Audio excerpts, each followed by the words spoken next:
Hello. Judges in Italy have begun considering their verdicts in the latest trial of the American student Amanda Knox. You'll remember that she was convicted and then dramatically acquitted of the murder 7 years ago of her British flatmate Meredith Kercher. Now the entire process has started all over again with a rerun of the legal appeal by Amanda Knox and her former Italian boyfriend Raffaele Sollecito. Let's take you to the world's newsroom and to Tom Donkin, who's got much more on this. Tom.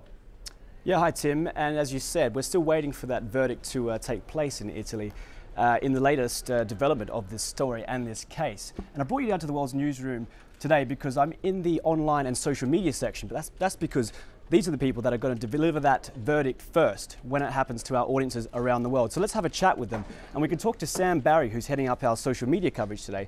And Sam, when this verdict actually does happen, it'll more likely happen on our BBC Breaking News handle. And it's not just a simple story, it's very complicated. So how do we fit it into just one tweet, the latest news? Well, this is the type of story that when it does go out on BBC Breaking, not only will it be tweeted, but it'll also be push notified to people that use smartphones that use the BBC app and have accepted that push notification. And for that every day, there's only a very few number of stories that happens, maybe twice a day that people get push notifications, and in this case this will be one of them.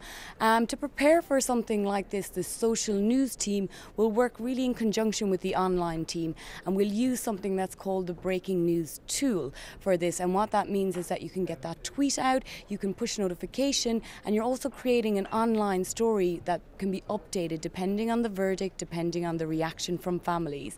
For that tweet to happen as well, there's some hard and fast rules to go by. You don't want to use the full 140 characters that you get on Twitter. You want to maybe use 110 or less because you want people to mention the tweet. You want it to be retweeted, but not only retweeted, but people to give their analysis of the verdict. And also if there's a hashtag around, maybe like today Amanda Knox is the big hashtag, you'll try to use that hashtag to get involved in the conversation with the tweet. Great, Sam, thank you very much. I'll let you get back to it and watch the news happen.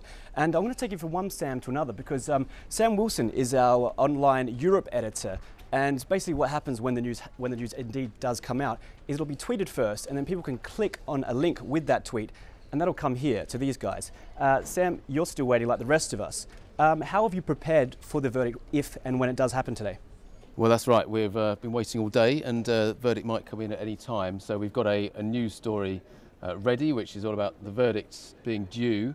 But if I take you behind the scenes into our publishing system, you'll see that we've got a couple of short stories prepared for the main eventualities as we see them, which is that the pair are found guilty, or alternatively that they're found not guilty, which is the main eventualities. As they might of course spring a surprise, there might be something we haven't prepared for, that one is guilty and one isn't, in which case we have to drop everything and start from scratch. But these are the stories that have got ready to go, just short stories which we'll obviously build on and add more detail to as we get reaction. And just quickly, people come to the online feature of the BBC because they get a lot more information. What sort of things are we offering people about this story?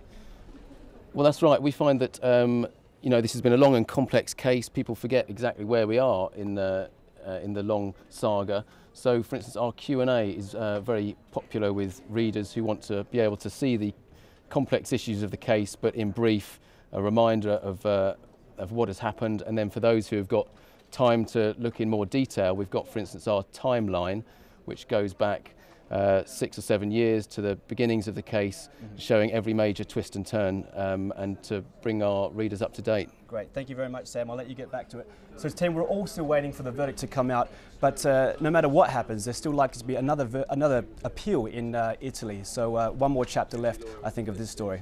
Yeah. Okay, Tom, thank you very much indeed. Let's just take you live to that courtroom in Florence. We're expecting